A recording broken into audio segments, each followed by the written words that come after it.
ఖగోళ విజ్ఞానంలో ఈరోజు మనం చంద్రులు 290 చంద్రులు ఉన్నాయని నాసా చెప్తోంది సూర్య కుటుంబంలో. ఈ 290లో సూర్య కుటుంబానికి 8 గ్రహాలు ఉన్నాయి. మొదటిది బుధ గ్రహం, రెండోది శుక్రగ్రహం, మెర్క్యూరీ. మొదటిది బుధ గ్రహం అంటే మెర్క్యూరీ, దానికి చంద్రుడు లేదు. రెండోదైనా శుక్రగ్రహం, వేనస్కి కూడా చంద్రుడు లేరు. ఎందుకని? అవి సూర్యుడికి దగ్గరగా ఉన్నాయి కాబట్టి.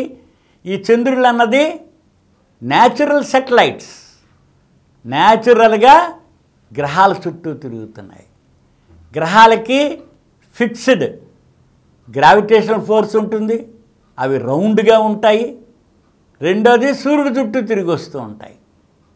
వీటికి ఇనఫ్ గ్రావిటేషనల్ శక్తి లేదు కాబట్టి, పుల్ లేదు కాబట్టి అవి గుండ్రంగా ఉండొచ్చు, ఉండకపోవచ్చు, రాళ్ళు రప్పల్లాగా ఉండొచ్చు, కానీ ఈ గ్రహాల చుట్టూ తిరుగుతూ ఉంటాయి. మూడోదైన మన భూమికి ఒక చంద్రుడు.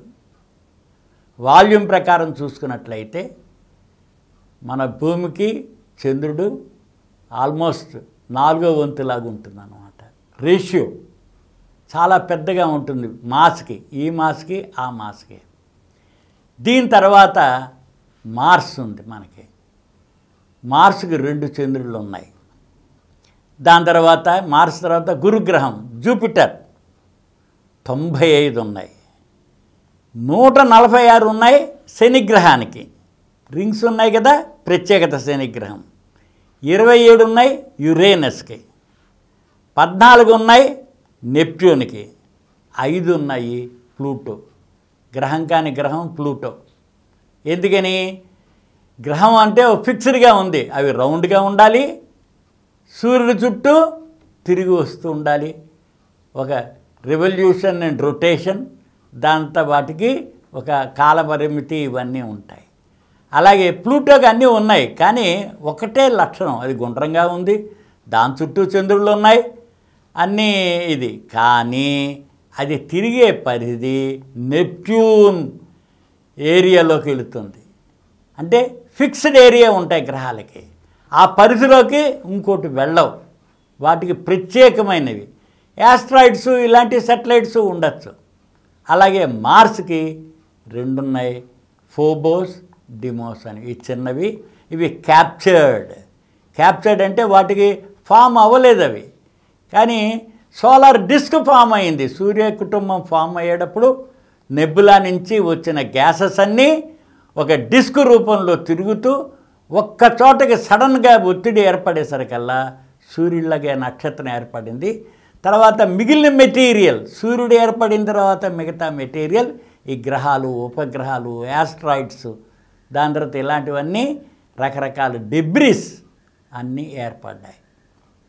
దానిలో ఈ మార్స్కి 2 ఉన్నాయని చెప్పి అసఫ్ అనే ఆయన 17 ఆగస్ట్ 1877లో కనుక్కున్నాడు. డిమోస్, ఫోబోస్ అని. ఫోబోస్ ఏమో పెద్దది, అది మార్స్ గ్రహానికి అంగారకుడికి దగ్గరగా ఉంటుంది. డిమోస్ దూరంగా ఉంటుందన్నమాట. దీన్ని చూసినట్లయితే దీని సైజు, ఇవి సాధారణంగా బంగాళాదుంప ఆకారంలో ఉంటాయి. బంగాళాదుంప ఎలా ఉంటుందో ఇవి కూడా ఆ రకంగా.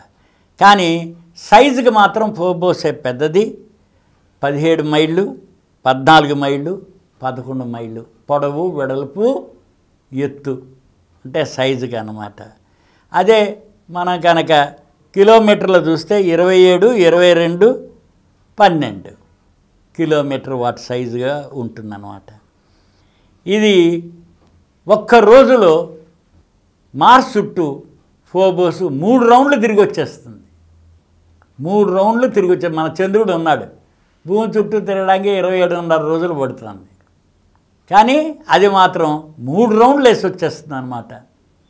దాని తర్వాత ఒక పెద్ద క్రాటర్ ఉంది, దానిలో సికినీ అనే క్రేటర్ అంటే లోయ ఏర్పడింది. ఇది బహుశా ఏ మీటియోరైట్ దీనిలో కానీ, అంటే పగులు, ఒక పగులు కను. ఇది ఇంచుమించు సగం ఫోబోస్ అంతా 6 మైళ్ళ వెడల్పున, సగం ఫోబోస్ అంత క్రేటర్, పెద్ద గుంట అన్నమాట అది ఉంది. అయితే ఈ రాళ్ళు రప్పలు అన్నీ దొలుతూ ఉంటాయి, అందులోకి దొలుతూ ఉండబట్టి అవి నుసి అయిపోయి నల్లగా ఉంటుంది, లుక్ లైక్ బ్లాక్. దానికి అంతా. ఇంకోటి, ఈ రాళ్ళన్నీ ఇలా ఉండేసరికల్లా వాటిలో అవి నల్లగా ఉంటాయి, బోల్డర్స్ ఉంటాయి అన్నీ. టెంపరేచర్ కనుక చూసినట్టు టెంపరేచరు పగలి టైంలో అంటే సూర్యుడి వైపు ఉన్నది వైపు -4 డిగ్రీల సెంటీగ్రేడ్ ఉంటుంది, ఏదో మన రెఫ్రిజిరేటర్ లాగా. రాత్రిపూట అంటే వెనక వైపు కనుక చూసినట్లయితే సూర్యుడు పడని వైపు అది 112 డిగ్రీల సెంటీగ్రేడ్, -112 డిగ్రీల సెంటీగ్రేడ్, అంటే ప్లస్ లేదు. పగలపూట -4 డిగ్రీల సెంటీగ్రేడు, రాత్రిపూట -112 డిగ్రీల సెంటీగ్రేడ్. దీనికి నో అట్మాస్ఫియర్ అన్నది లేనే లేదు. ఇప్పుడు నాసా ఏం చేస్తుందంటే మనకున్న గ్రహాలు ఉపగ్రహాలని క్షుణ్ణంగా స్పేస్ సైన్స్ ద్వారా సెటిలైట్స్ పంపించి స్టడీ చేస్తున్నాం. అపోలో ద్వారా 2,30,000 మైళ్ళ దూరంలో ఉన్న చంద్రుడు మనకి భూమిని వేడిన తర్వాత సూర్య కుటుంబంలో దగ్గరగా ఉన్న ఖగోళ వస్తువు చంద్రుడు. అందుకని చంద్రుడి మీద పరిశోధనలు చేస్తూ ఉంటే సూర్య కుటుంబం ఆరిజిన్ ఏమిటి దీని గురించి తెలుసుకోవడానికి వీలుగా ఉంటుంది. అలాగే చంద్రమండలానికి వెళ్ళొస్తే అక్కడికి ఇక్కడికి సంబంధం లేదు. ఇక్కడ వాతావరణం ఉంది, గ్రావిటేషన్ పుల్ అన్నీ తేడా ఉన్నాయి, మ్యాగ్నెటిక్ ఫీల్డ్ ఇవన్నీ రకరకాలుగా ఉన్నాయి. అందుకని నూతన టెక్నాలజీస్ డెవలప్ చేసుకోవడానికి చాలా అవకాశం ఉంది. ఆ టెక్నాలజీస్ యొక్క ప్రభావం మన మీద కూడా ఉంది. సెల్ ఫోన్స్ ఉపయోగిస్తున్నాం, కమ్యూనికేషన్ ఉపయోగిస్తున్నాం, ప్రతిదీ. ఇప్పుడు ఆర్టిఫిషియల్ ఇంటెలిజెన్స్ వచ్చింది, రోబోటిక్ మెథడ్స్ వచ్చేసినాయి, విపరీతంగా డెవలప్ చేసుకున్నాం. అందుకని చంద్రుడు అన్నది ఒక రకంగా మళ్ళీ మనకి ఇక technology studies on moon local టెక్నాలజీని పెంచుకోవడానికి చాలా అవకాశం వచ్చింది. యువత వీటిలన్నింటినీ ఎక్స్ప్లోర్ చేయాలి. చేస్తున్నప్పుడు మనకి కొత్త కొత్త విషయాలు తెలుస్తూ ఉంటాయి.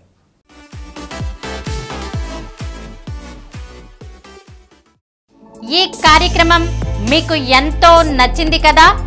ఇటువంటి మరిన్ని వీడియోల కోసం అనతి కాలంలోనే 20 కోట్ల వ్యూస్ సాధించిన డాక్టర్ సమరం మల్టీ ఛానల్ నెట్వర్క్ సమర్పించు గోరా సైన్స్ వరల్డ్ ఛానల్ కు సబ్స్క్రైబ్ చేయండి, లైక్ చేయండి, మీ ఫ్రెండ్స్ కి షేర్ చేయండి. అలాగే ప్రక్కనున్న గంట సింబల్ ని ప్రెస్ చేయడం మర్చిపోకండి.